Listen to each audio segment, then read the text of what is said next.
Welcome to 247 Real Talk. I'm your host, Julian Perry. It's a pleasure to be here with you once again for another week. I hope you had a great week this last week. If you're in New York on the Eastern Seaboard, you got a bit of mixed weather. And this week so far has gone from, well, last weekend it was in the 80s, last Thursday and Wednesday. And now we're in the 50s and 60s. And I'm a little stuffed up from the changing weather and allergies and stuff. But I'm here again. Eager to chat with you to tell you what's on my mind this week. So, why don't you sit back, relax, and get ready for us to chat, and I'll be right back.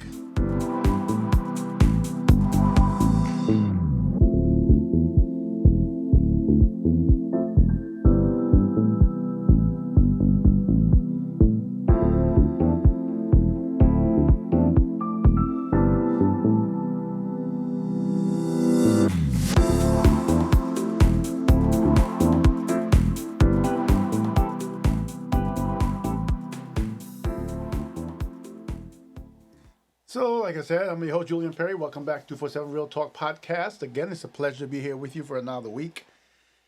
And this week, as I was thinking about what would I talk about this week, what was on my mind, what was triggering me, and sometimes I go through this debate for a while because I want to keep you intrigued, I want to keep current, and at the same time, I want to empower you with something that you can do right now to make a difference, something that's going on right now that's affecting your lives, something that's relevant to today, and it's hard to ignore the obvious, right?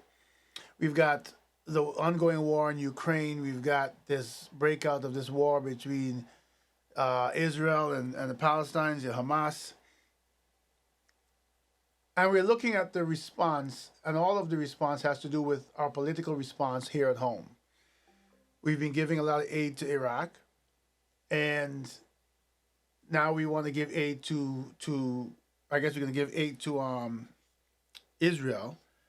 And I have no objection to that. I think where I'm coming from, my current issue is our political system and how so disjointed and how much this country lacks leadership while we look at the other leaders. And that turns my attention to the House of Representatives. So I'm going to talk about two things about the House of Representatives in this, try to keep the episode as short as possible. The first one is, how many of you pay attention to what happened with the Speaker of the House in the last week? If you would recall, when the Republicans won the House, Kevin McCarthy campaigned for that position. It took 15 votes to elect him. Now, how many of you feel that if you are going for a position and after one vote, even two votes, even three, two best out of three, you don't get it, that's enough? He went to 15 votes. He wanted this job so badly. And what he did along the way was he made concessions that have come back to bite him, right? One of the concessions he made was that any one member of the House could call for a vote to remove him. And that's exactly what happened. And it didn't come from across the hall. It didn't come from the Democrats. It came from one of his own members, after he made a deal with the Democrats to avoid the government shutdown. Now, karma is a funny thing, right? Because you would say, well, the concession he made for that one vote brought him down when many think he shouldn't have gotten the job in the first place. But what's ironic here is, for me personally, I think he was doing this time what he needed to do, because I don't believe that it is right to shut government down. Now, all of you out there, Republicans, Democrats, I always say independent, libertarians, whatever you are Americans. If you vote, you're a citizen of the United States of America.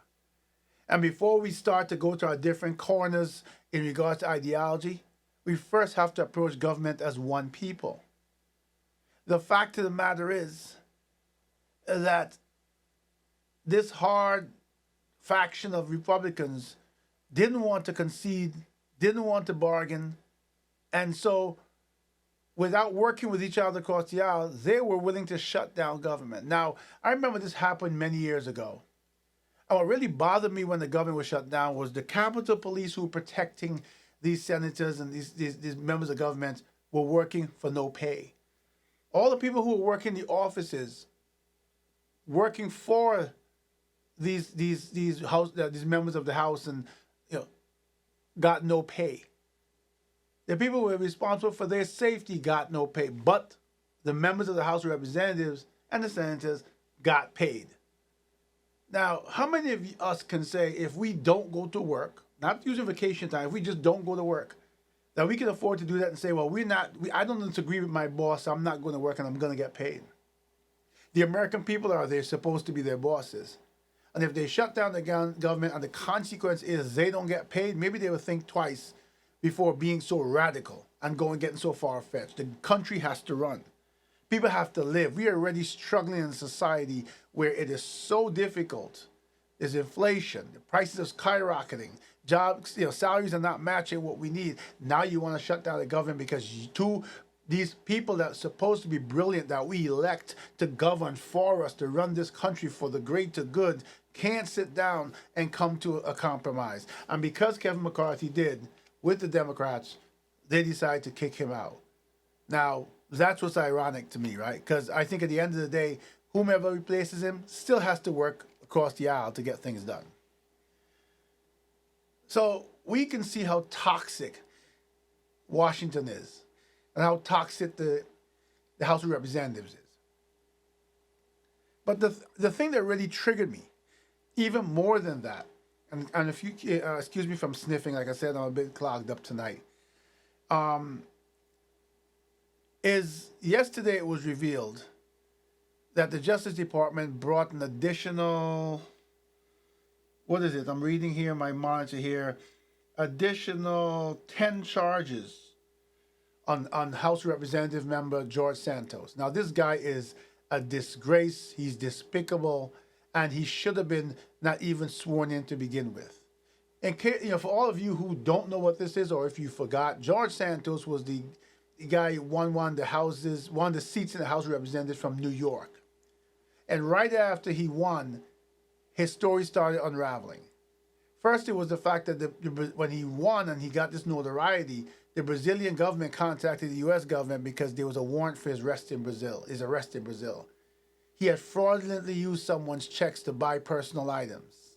I believe that case has been settled now, but the fact that he was a wanted man. And then, as time went on and people recognized who he was right here in the U.S., they went after him because all of his stories of where he went to, where he worked, where he went to school, everything was a lie. And when people asked House Speaker Kevin McCarthy, what about it, what should he do? He said, well, innocent until proven guilty. Let the process go through. But this is even before he was sworn in, because I remember when he went to be sworn in that day, there was controversy already then brewing. People elected him on lies. And in many interviews, he was caught and admittedly lied. So the first thing that happened is around May this year. I'm going to try to read them to you real quick. There was a 13-count indictment. Let me go to the beginning here. So counts 1 through 5 are wire fraud, fraudulent political contribution solicitation scheme. Wire fraud refers to the use of telephones, emails, or other forms of communication to commit a crime. In Santos's case, the counts relate to allegations that he hoodwinked donors into contributing money by telling them their contributions would be used for campaign ads, when he actually spent the money on himself, including buying designer clothes and making credit card payments. Counts 6 through 8, unlawful monetary transactions over $10,000. And these allegations are Santos illegally transferred a $25,000 campaign donation from one donor and a $24,000 donation from another to a bank account he controlled, not the campaign bank account. Count 9, theft of public money. This charge alleges that in 2020 and 2021, Santos embezzled U.S. funds by falsely obtaining money set aside for unemployed people during the height of the pandemic, even though he was being paid a substantial salary at the time. So he got money because of pandemic and saying he didn't have any money and he was not working, but he was being paid. Counts 10 and 11, wire fraud, fraudulent application for and receipt of unemployment benefits. This count also refers to alleged scheme to obtain money earmarked to help Americans who lost work because of COVID. The count refers to two $564 checks that were allegedly wired to Santos. Count 12, false statements. Under this count, Santos is accused of lying on the 2020 House Financial Disclosure Form, which requires legislators to give complete account of the income and assets. Count 13, false statements. Count makes largely the same allegations as count 12, but relates to alleged lying on his 2022 financial disclosure form. So here we have it. This gentleman has lied multiple times and he was indicted 13 counts. But is either yesterday or today, I'm pulling up another screen here, so bear with me. The Justice Department levied another 10 criminal counts on George Santos. And they accuse him of a scheme, and the person who assisted him in this scheme apparently has pled guilty and given them all the proof that they need that he falsified records, right? It says Nancy Marks, who pleaded guilty on October 5, 2023, related to conduct, was the treasurer of his principal congressional campaign committee. And basically, they had to qualify. To qualify, Santos had to demonstrate, among other things, that his congressional campaign had raised at least $250,000. So they conspired illegally to show that he had raised $250,000. There's two cases where people made contributions to Santos. Remember, these are Republican backers. These are Republican. They're saying, oh, I want this guy to win, my candidate. And I remember hearing this morning, there's one candidate that gave a $5,800 contribution by credit card to Santos. And then Santos turned around and used his credit card information to charge another $15,000 to his credit card. So the bottom line here is, without me reading every single details, that he's now sitting in the House of Representatives, getting to vote to make decisions on our lives. Republicans, Democrats, Libertarians, Independents, don't care, whoever you are. And he's on 23 count indictments, criminal. Now, people may say what they want to say about other politicians, but for me personally, I have no doubt that this George Santos is going to jail. I don't see, unless this drags out till after the election 2024, that's one unless people decide that for some reason they're going to change government, and I'm not going to get into that argument right now, but you're going to go with a Republican candidate, whomever that is. And I say whomever that is, I digress for a second, because everybody presumes that because he's leading in the polls that ex-President Trump is the presumptive candidate. But I think the Republican Party is wising up and realizing that they need a different candidate, regardless of all this celebrity he has, and the people who are brainwashed who believe that everything that is being done against him is a lie. Logic says differently. Proof in front of your face says differently. But I'm not going to get into it, because this is real talk. This is not about vicious throwing insults and anger. And I've made it clear from the beginning. I'm here to motivate and lift us as one people. I made it clear that anyone who throws or mud at me will be blocked from the site, simply because I'm not going to waste time on destruction. We need to spend time on constructive conversations, constructive movements, constructive actions that build us as a people. But my point is, unless there was something that happened that delayed it, and all government change and all that, and someone decided to pardon him for these 23 counts, I believe that the Justice Department is on to him. I believe that this gentleman, admittedly in many ways, is a criminal, not just a schemer. But what bothers me is this man, in the meantime, while he's under 23 counts, and yes, you're innocent until proven guilty, but he has admitted the thing that happened in Brazil. He settled. He admitted that he did it. Some of the things in interviews where they questioned him about why he lied about his schooling, why he lied about the jobs he held, he admitted that he lied. So this is not a situation where it's all innocent until proven guilty, because he's already admitted guilt to certain things. And in that case, are you telling me that the Republicans couldn't find anyone else to finish out his term. He shouldn't have been sworn in the first place, but you tell me they can't find anyone else to finish out his term and get this man out of the House of Representatives? It's bad enough that we have to deal with people radical on both sides and we can't get anything done constructively for the people, for the citizens of America. But it's even worse that we have to sit back helplessly and watch as criminals parade around as members of our government and represent the United States, the most powerful country in the world, and be watching people who lack complete integrity, who are concerned about stabbing each other in the back and fighting each other, who are concerned about the hatred in the chambers of government, but nothing about the people who are struggling each day and who every time in the elections they come to and try to convince us to put them back there because they're going to do something that's right for us. A few episodes ago, I talked about term limits. And term limits are so important to me because this stops this nonsense from going on. We have a lot of members of the House of Representatives, a lot of senators who for 40 and 50 years, they've been sitting in these same seats. It's like they own these seats. It's they're heir to the throne.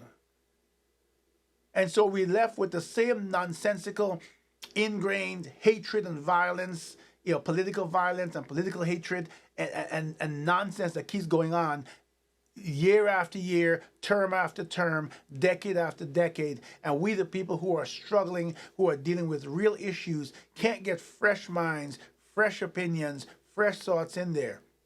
And if you don't do your job, know that when the term ends and it's time for re-election, even if you had constituents who are like-minded and brainwashed like you and want to put them back in, they can't go back because they have term limits and their time is over. We need change. We need variety. We need new thoughts, new energy. We need younger people. And this is not anything against older folks. My father is 91 years old, and he's a man of sharp mind still, drives, does everything, and you'd be surprised. But my point is, running government is a stressful job. You have a lot of different situations going on around the country and around the world that you are responsible for, and we need to hold you responsible for. I'm looking out there to you tonight and telling all of the people who listen to me, all of you who hear my voice, if you stand for nothing, you will fall for anything. You will not get change that will either impact your lives or at least prepare the way to impact our next generation if we continue to be oblivious, if we continue to ignore what's going on in front of us, if we decide that we have no time in our lives to be a part of a movement for change. Don't believe that, they're powerful, there's nothing we can do. That's not true. I'm sure you remember the whole George Floyd incident. I'm not digressing to that context. I'm trying to say that in protest of what happened to George Floyd, I remember in New York, every single night for months, over 2,000 people marched. On the weekends, of course, the numbers went up way more, 4,000 or 5,000 people. It didn't stop until something happened. Now imagine an entire nation, imagine an entire America, imagine Democrats and Republicans decide to unite. We can separate back to our ideologies, to our individual corners later. But right now, if we unite and you tell government, if you think you're more powerful than us, then try us. We force our elected officials to do as we need them to do in every state. And if they don't, there's a vote, there's an election, right? House of Representatives every 2 years. As many of these so-called politicians like to use, I'm going to use the term, I don't really like to use it, but I'm going to use the phrase that they say, drain the swamp. We the people have the power to drain the swamp, to put fresh, clean water in there, and to clean the swamp, and to keep recycling it if these people don't do what we need them to do. We can do it currently in the current system where we vote. But since we understand that people are creatures of habit, since we understand that we're a complex body of people where people will vote for someone because of race, because of color, because of ethnicity, because of hatred, because of all sorts of things. And so even though a candidate sucks and is horrible, they can still win their seat back. Then we need to force the government to bring up term limits, and we need to put that in the ballot, and we need to vote it into being. 2 terms. That's it. 2 terms for every member of the House of Representatives. 2 terms for every senator. Not because you're brilliant, or even if you're a brilliant senator and you do 2 brilliant terms, that doesn't mean you have to continue. There's somebody else brilliant out there who can do just as good as you or even better. If the president's, for the president, there's 2 terms, why not for everyone else in government? It allows us to drain the swamp. It allows us to say enough is enough.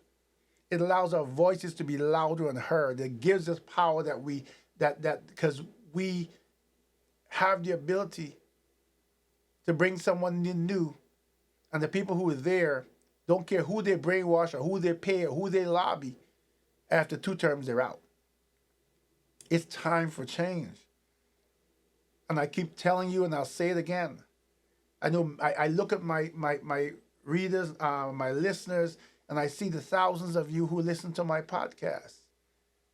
I get emails, I get communication, but I'm not getting it in the thousands. So what are you doing? Are you doing your part to make a difference? What do you say? Well, Julian, how do I do that? Almost every single member of House of Representatives, every single senator has a website. And on their website, you can leave comments, you can ask for help, and all these sorts of things.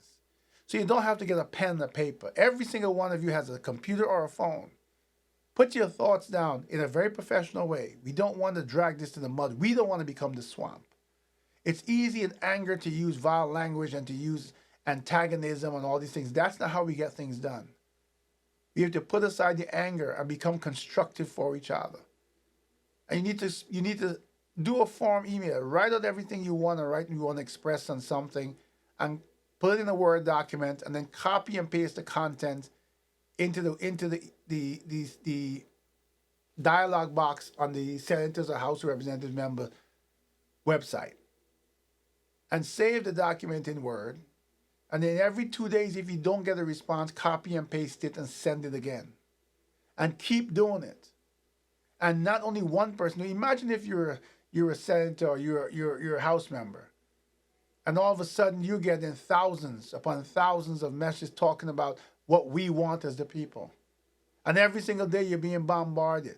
You're either going to have to, if you decide to shut down your mailbox, then come back and tell me, and we sit together, we talk together, virtually or whatever, and we come up with the next level of communication.